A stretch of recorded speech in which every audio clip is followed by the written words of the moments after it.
A donde quiera que vayas y donde quiera que estés, como familia estamos conectados. Y hoy, más que ayer, nos conectamos para estudiar juntos la Biblia, como familia de Centro Bíblico El Camino.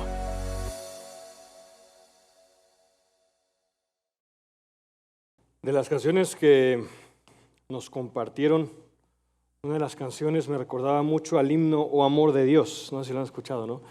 Su inmensidad, el hombre no puede contar, no hay palabras en el diccionario para hablar del amor de Dios. Específicamente, cuán grande es tu amor. Y cómo ese amor nos mueve a alabar al Señor, y producto de esa alabanza, reconocemos que tierra, cielo y mar se postrarán un día ante el Señor. Quedémonos con esos dos cantos en mente, porque también en la conclusión el pasaje estará muy ligado a eso, y precisamente el último canto.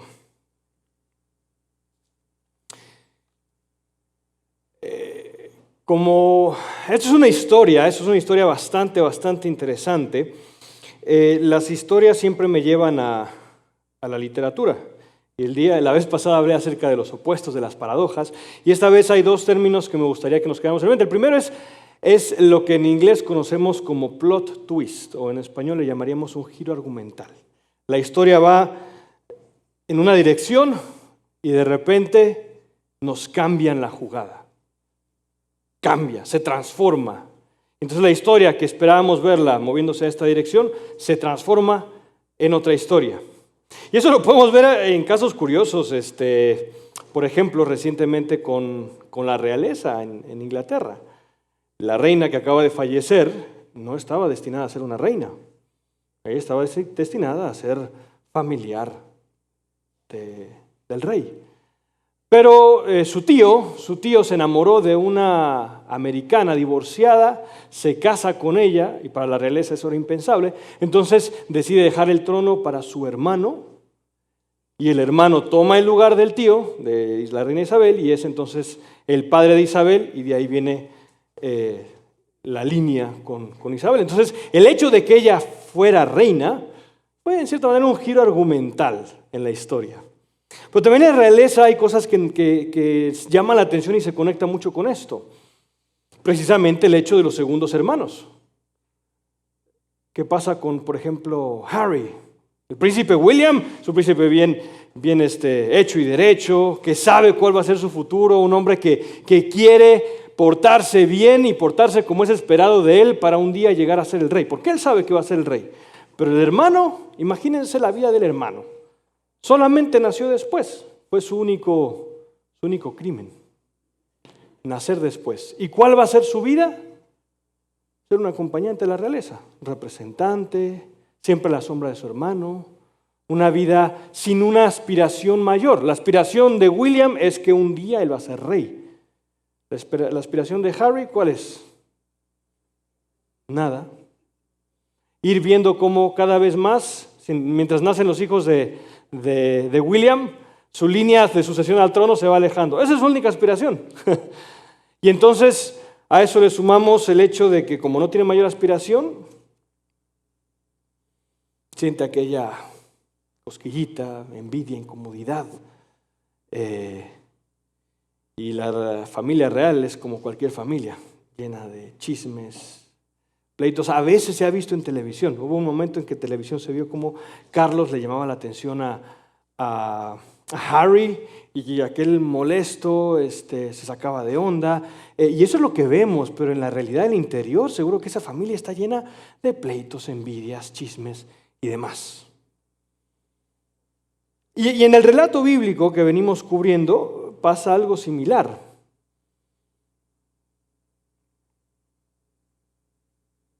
Cuando Jacob se casa primero él quería casarse con Raquel, lo engañan, al engañador lo engañan y le dan a la hermana. Entonces después le dicen, bueno, otros 7 años trabaja para ella, para Raquel. Entonces se casa con ella y después empiezan los hijos. Pero las hermanas, en lugar de ser hermanas solidarias, ¿qué empiezan a hacer? Peleas y riñas entre hermanas. Y yo no sé si a ustedes les ha pasado, pero en las familias de ahora rara vez ocurre eso, ¿verdad? Riñas entre hermanos. ¿O estoy mal?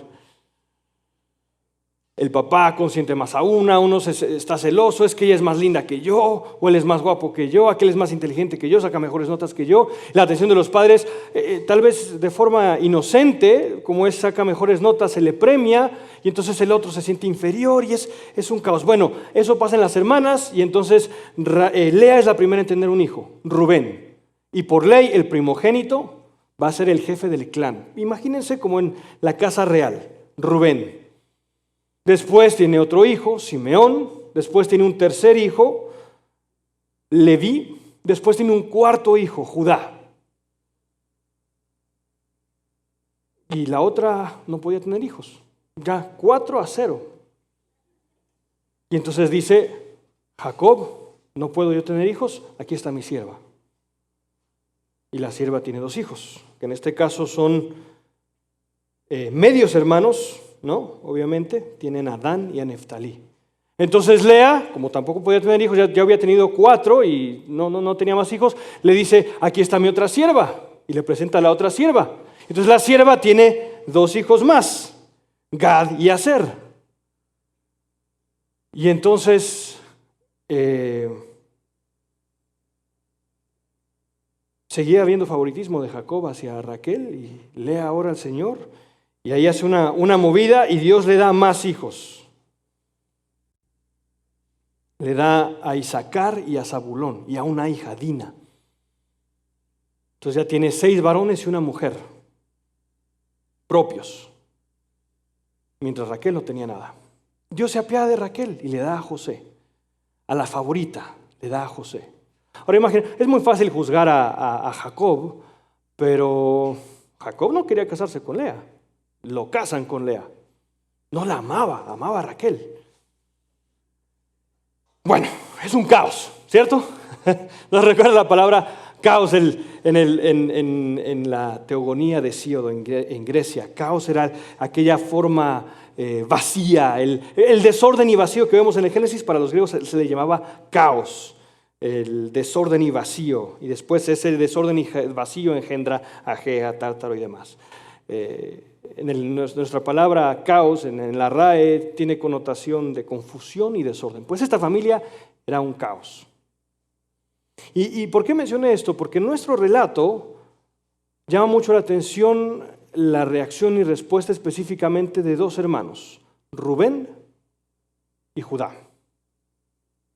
Hay otros hermanos, como por ejemplo el caso de Simeón. Si ustedes recordarán, en la predicación anterior, cuando llegan ante José les dice, ustedes son espías, y uno de ustedes se va a quedar Simeón, y lo ata frente a sus hermanos.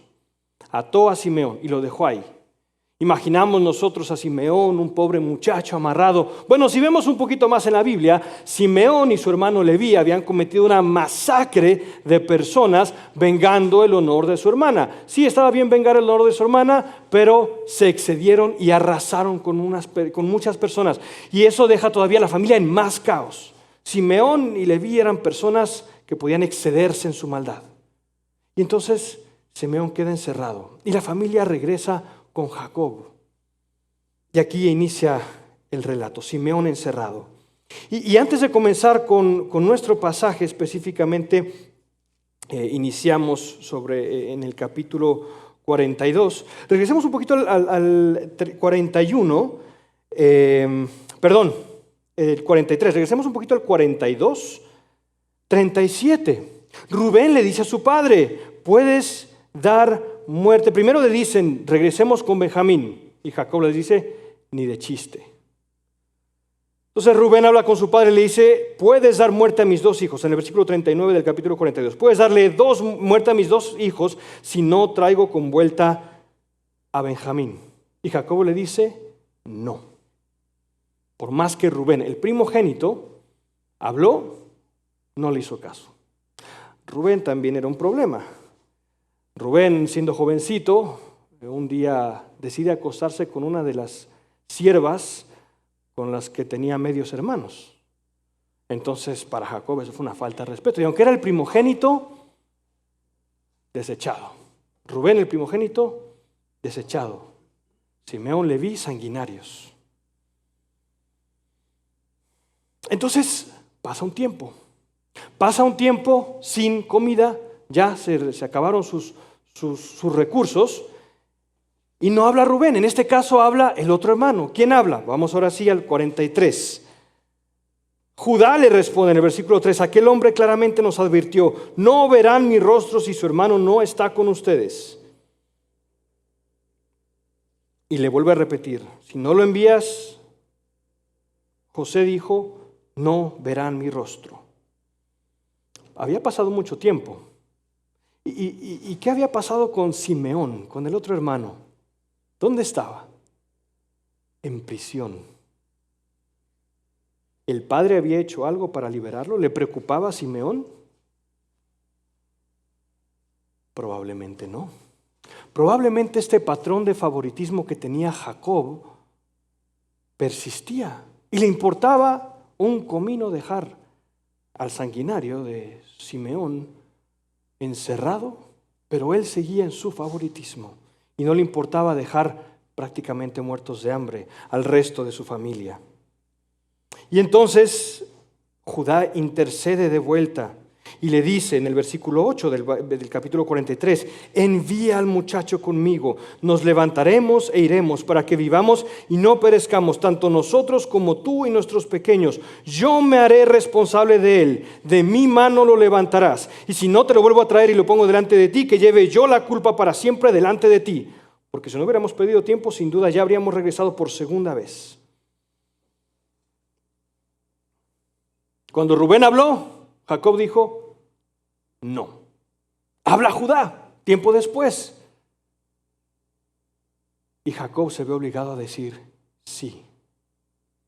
Ahora, a nosotros a veces nos parece un poquito egoísta la reacción y la actitud de Jacob. ¿Cómo es posible que es tanto su apego hacia un joven, Benjamín, y el resto de sus hijos, ¿qué no le importan? Probablemente para Jacob había sido tan traumática, primero la muerte de Raquel, cuando sus dos hijos Simeón y Leví cometen esa masacre, Jacob dice, me han hecho odioso ante los demás, entonces probablemente se tuvo que mudar, ahí andaba, ¿qué pasa si alguno de estos se quiere vengar contra mí, o parientes, o qué sé yo, se quieren vengar contra mí? Lo deja en inquietud, en incertidumbre. Muere después, o al menos ese es el relato que él tenía, muere José, trauma tras trauma, tras trauma, tras problema. Él era una víctima, pero también él era un victimario.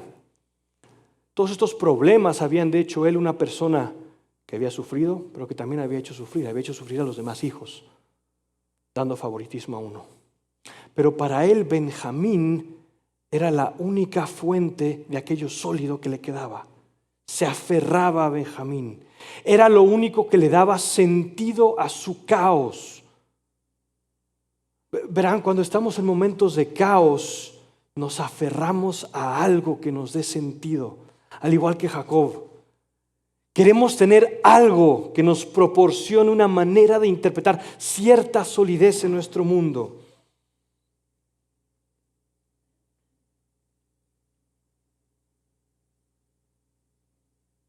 En nuestro caso, el caos también es usado por Dios para entregar todo aquello con lo que nos agarramos y lo debemos soltar a Dios.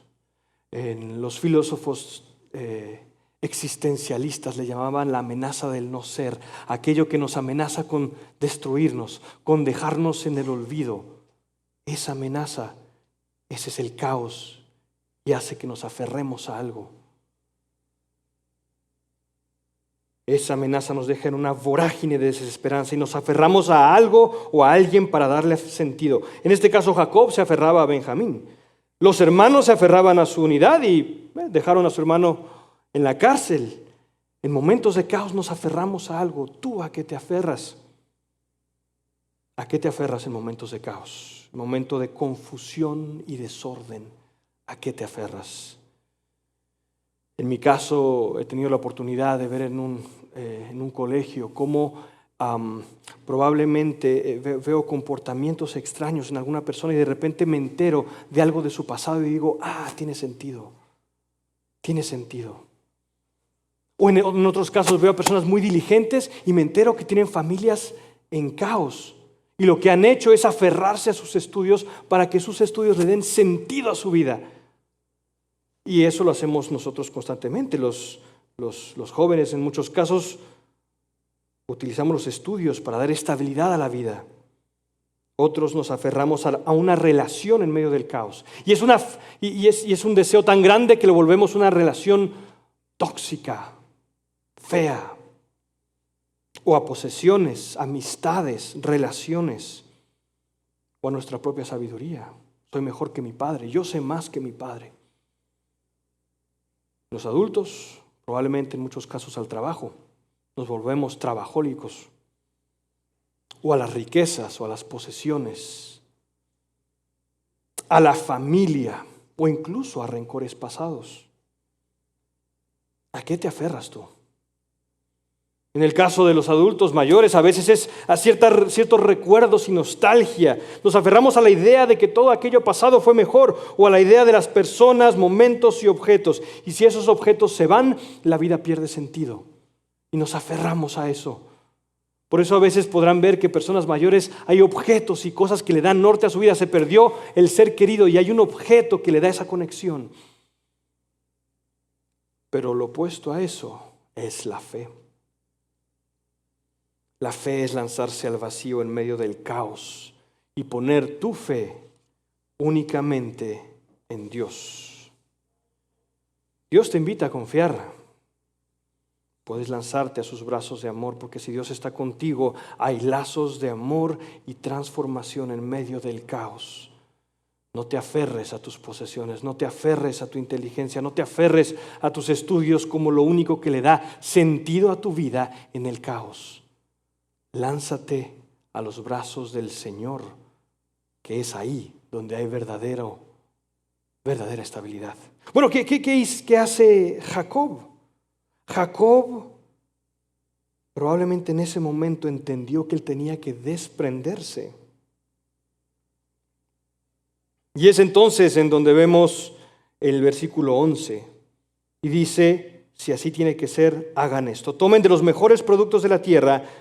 Lleven a aquel hombre como un presente un poco de bálsamo y un poco de miel, resina aromática, mirra, nueces y almendras. Todo eso era producto local, crecía ahí, pero lo demás eran cosas importadas, cosas muy valiosas. Y tomen el doble de dinero en su mano y lleven de nuevo en mano el dinero. Y tomen a su hermano. Y ahí Jacob se lanza a los brazos de Dios. Y entonces dice que el Dios Todopoderoso les conceda misericordia ante aquel hombre. Y su fe se materializa de una manera interesante. En la última parte del versículo 14, entrega esa posesión. Entrega eso y dice, en cuanto a mí, si he de ser privado de mis hijos, que así sea. Tú y yo debemos de tomar la actitud que tomó Jacob en ese caso. Mis casas, o mi casa, mi carro, mi trabajo, si a eso me aferro, si eso le da norte a mi vida en mi caos, si he perdido trabajo, si he perdido un ser querido y este caos me ha lanzado a aferrarme a algo, debo de entregarlo al Señor.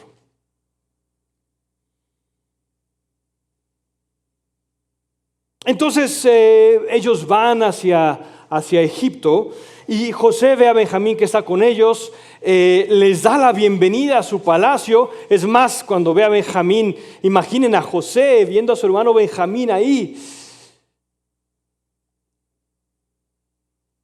Y los recibe en el palacio y los hermanos les dicen, miren, nos devolvieron nuestro dinero, aquí está el doble, queremos reponerlo. Ellos le dicen, no se preocupen. No se preocupen, llegan al palacio y en el palacio matan animales y les dan de comer y los sienta en orden de edad. José y a Benjamín le da la parte más grande. Los hermanos estaban felices, imagínense eso. Se había resuelto el problema, les liberan a Simeón y finalmente están reunidos.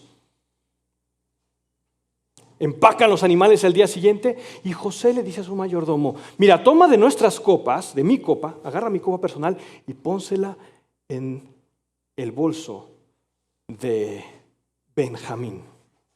Entonces los hermanos van caminando y todo y ven que se les acerca un caballo, ¿no? y muchos soldados. ¡Deténganse! Dice en el versículo, estoy en el capítulo 44. En el versículo 4, la parte B, levántate y sigue a esos hombres. Cuando los alcances, diles, ¿por qué han pagado mal por bien? Le dijo José a su mayordomo. Y entonces en el versículo 7, el 6 le dice, los alcanzó y les dijo esas palabras. Y ellos le responden, ¿por qué habla mi señor de esta manera? Lejos esté de sus siervos hacer tal cosa. El dinero que encontramos en la boca de nuestros costales, se lo volvimos a traer. Entonces, si ese dinero lo regresamos, ¿por qué habríamos de robarnos una copa? Y en este caso, esta es una inferencia mía, pero como en el resto del pasaje quien toma la palabra es Judá, probablemente es Judá el que habla aquí. Y mencionaba anteriormente que si Dios está con nosotros, hay lazos de amor y transformación en el medio del caos.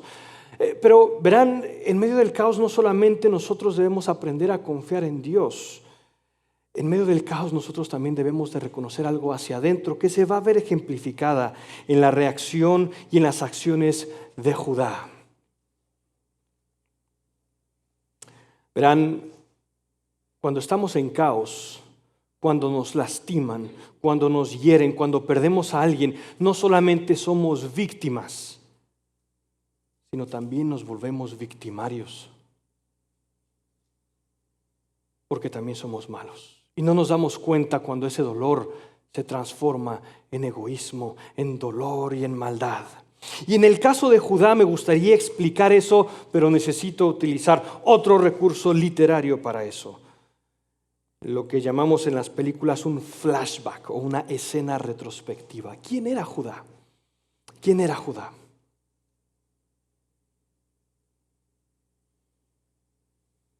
Si volvemos brevemente al momento en que José es tirado al pozo, vamos a ver de nuevo la comparación entre Rubén y Judá. Lo podemos ver en el capítulo 37. Los hermanos le dicen, esto es en el versículo 18, 19, bueno, hasta el 28. Los hermanos traman contra él y él se acerca y le dicen, miren, ahí viene el soñador, matémoslo y arrojémoslo a este pozo. Lo querían matar. Y entonces Rubén, el mayor, le dice, no le quitemos la vida, no derramen su sangre, échenlo en este pozo. Y esto lo dijo, dice en el versículo, porque él lo quería librar. Rubén quería sacarlo de ahí. Y Rubén se va y de repente ven a los madianitas, una campaña, unos hombres ahí caminando, iban hacia Egipto. ¿Y a quién se le ocurre la idea de vender a José? A Judá. Judá dice, ¿qué ganaremos con matar a nuestro hermano y ocultar su sangre? ¿Saben qué? Ni siquiera vamos a tener dinero por eso. Mejor vendámoslo. Y así, este desgraciado, probablemente se refirieron a él, siquiera nos traerá algo de ganancia. Incluso, pues ya no nos quitaremos esta idea de matarlo con nuestras manos. ¿Por qué? Porque es nuestro hermano y carne nuestra mejor. Vendámoslo. A Judá se le ocurre la maravillosa idea. ¿Qué clase de hermano era Judá? Probablemente Judá, al igual que el resto de sus hermanos, venía con traumas y problemas, con caos en su vida. ¿Qué caos?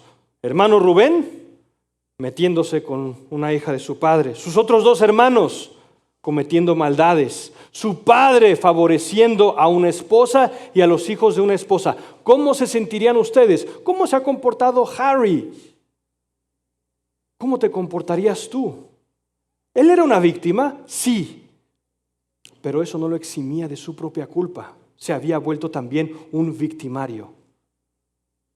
Y sí, tú has sufrido, sí has tenido traumas familiares, sí han sido injustos contigo, sí el mundo te ha pagado mal, pero tu respuesta, como no te has lanzado a los brazos del Señor, ha sido de vuelta causar dolor, sufrimiento a otros, porque somos los primeros en reconocer lo ajeno, como sociedad incluso, los políticos, ¿no? Guatemala está como está por los políticos, nunca miramos hacia adentro, es que en mi vida me han hecho esto, ¿y tú qué has hecho?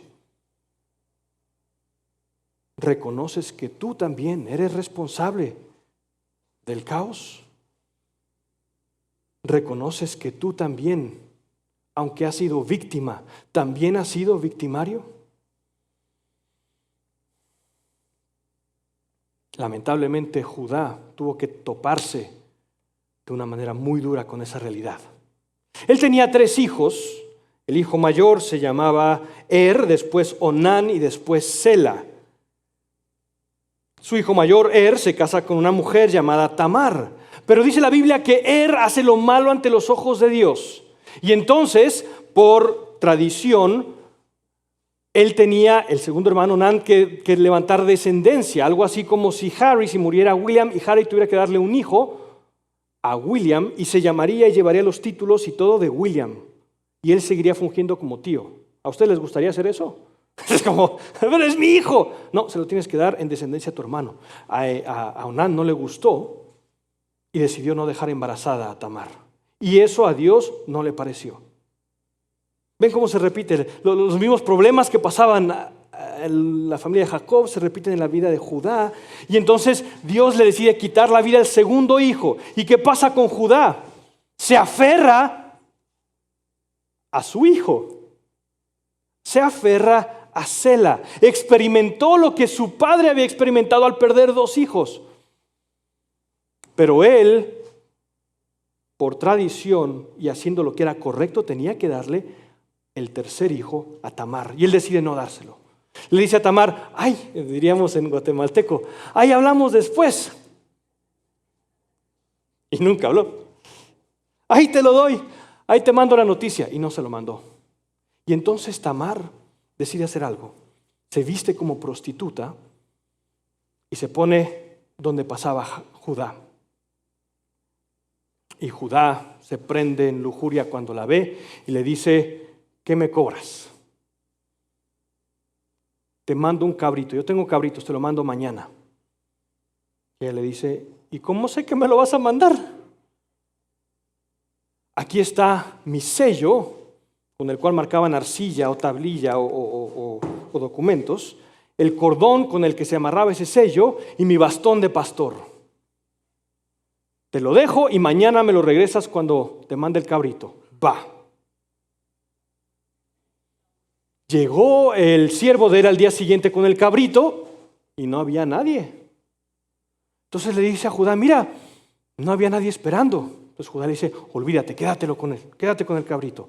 Pasan los meses y Tamar resulta embarazada y se encendió la ira justa de Judá. Un hombre justo. Y dice, esta mujer ha pecado, mátenla. Imaginen, vean la hipocresía de este hombre.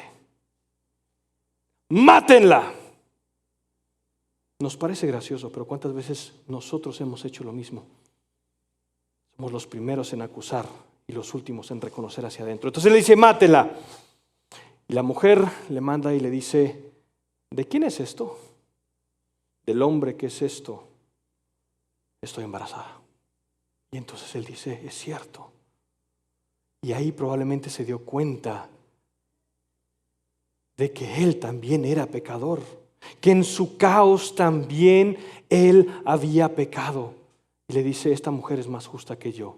Y de ahí ella tuvo 2 hijos gemelos, porque les gustan los gemelos en Génesis, gemelos con nombres de Fares y Zara.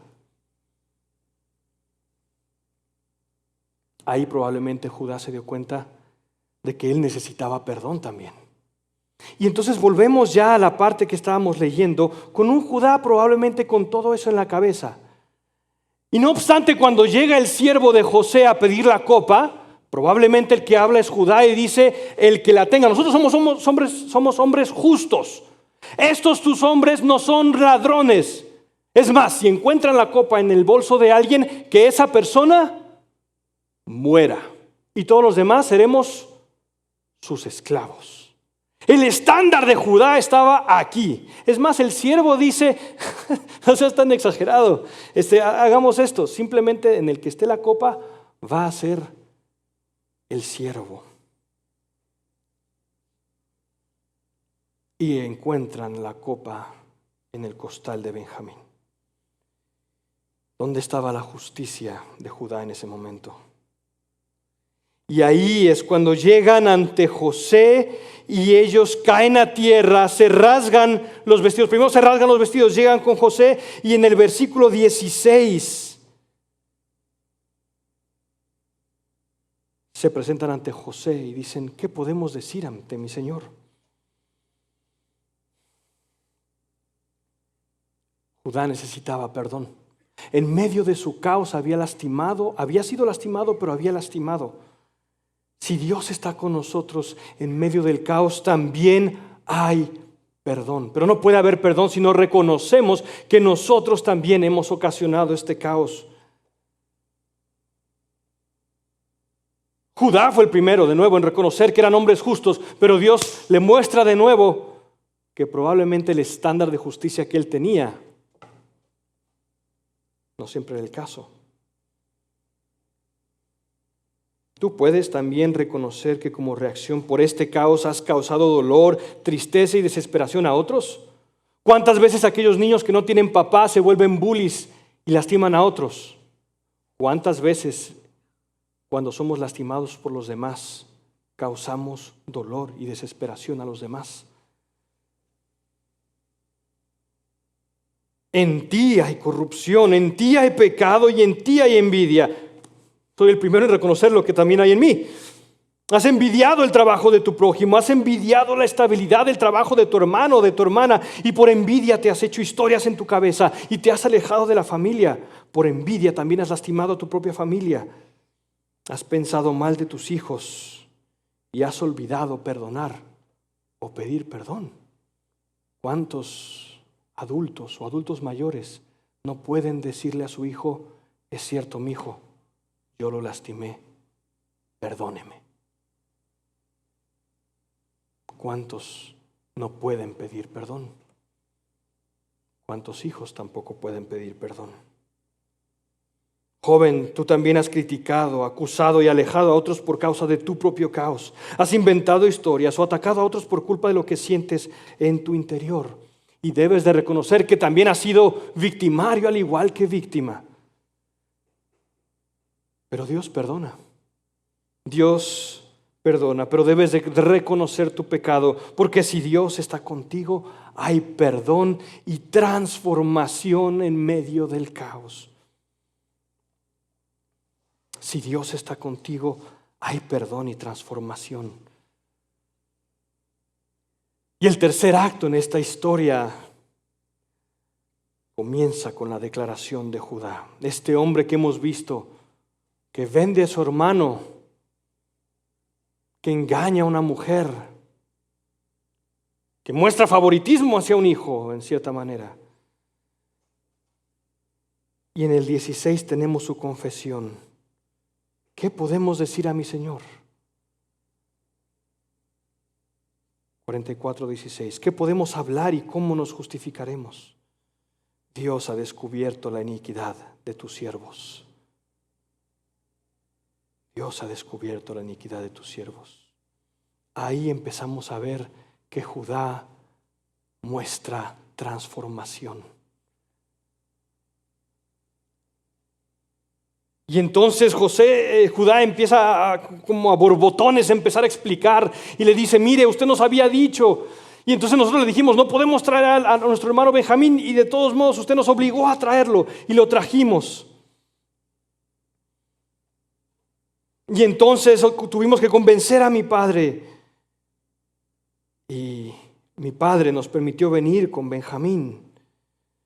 Y dice el versículo 30: ahora pues, cuando yo vuelva a mi padre, su siervo, y el muchacho no esté con nosotros, su vida está ligada a la vida del muchacho.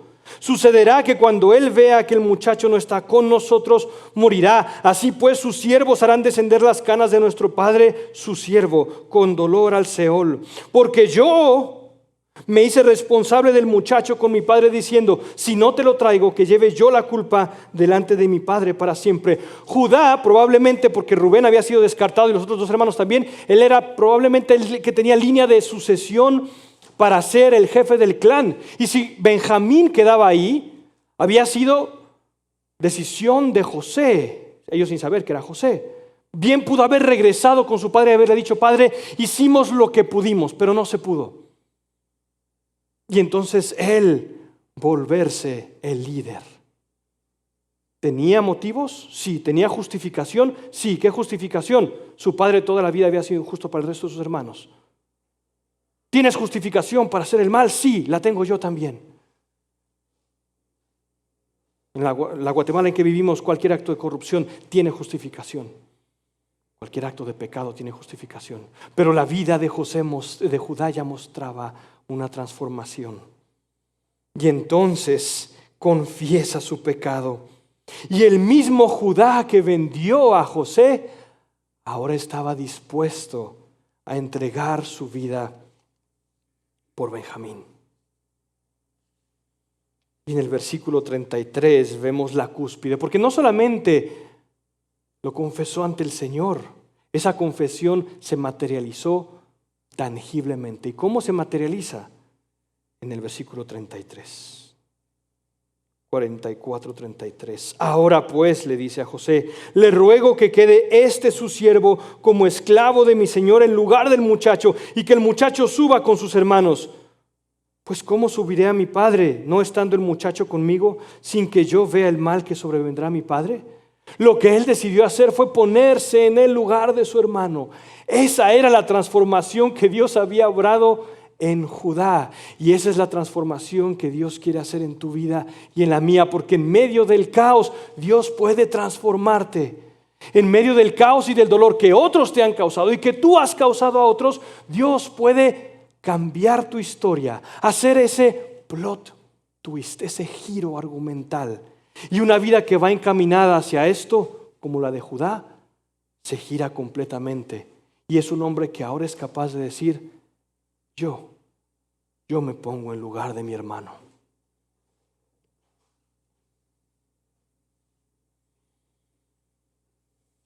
Su transformación ya no había sido solo de palabra, sino de hecho. Voy a pedirle a los músicos si pueden pasar. Dios a ti y a mí nos invita hoy también a que esa transformación sea completa. No de palabra únicamente, sino de hecho. Esa transformación no puede ser lograda por nuestras propias fuerzas, sino una obra del Señor. Esa transformación hará que tu vida, en lugar de caos, sea bendición. Esa transformación te cambiará de envidioso a entregado y amoroso. Esa transformación te cambiará de avaro a generoso, de chismoso a amoroso, de quejumbroso a agradecido, de víctima a vencedor. Esa transformación hará que tu dolor y caos sean mirra y bendición para otras personas. Un teólogo llamado Ambrosio de Milán hacía la comparación en este pasaje y decía que Rubén representaba en cierta manera la ley y Judá la gracia. Y es interesante porque cuando nosotros hablamos del león de la tribu, ¿a quién mencionamos? ¿El león de la tribu de qué? ¿De qué tribu? De Judá. El león de la tribu de Judá. La vida de Judá tuvo una transformación completa. Un hombre que no debía ser la línea de los jefes de su familia, terminó siendo el camino de bendición por donde llegó el Salvador, el león de la tribu de Judá. No por méritos propios, no por aferrarse a algo, sino por soltarse en los brazos de amor a Jesús, en fe. No por sus propios méritos, sino porque Él estuvo dispuesto a perdonar y a pedir perdón.